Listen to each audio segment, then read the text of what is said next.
paano ba makakuha ng work sa LinkedIn o makapag-inquire tayo sa link? So unang-una, kailangan meron kang account sa link. Tapos kapag meron ka ng account sa link, pwede ka na makapag-apply. Saan ba ang dapat pupunta? Punta ka dito sa jobs. Dito kasi sa jobs, pwede kang mag-type. Pwede type. Sabihin natin, okay, lagi kong hinahanap yung recreation managers. Ito yung background ko. So ngayon, gagawin mo lang is to check to. Yan. Check mo lang yon. And then you will see.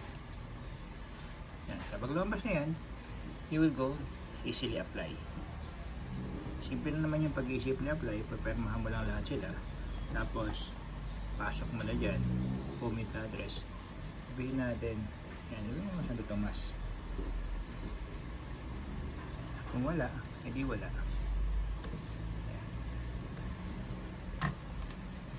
So, i-next na natin yan. Pwede naman natin i-next yun ng i-next eh.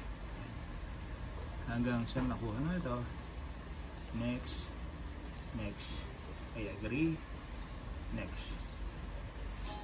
Are you sure? Yes. Have you finished military service? No. Have you ever dismissed or suspended any position? No.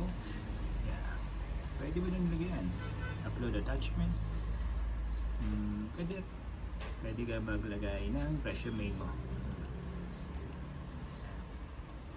After nyon, review.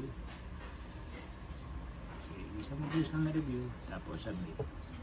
If ever nalaki ka, pwede kang hawakan yan.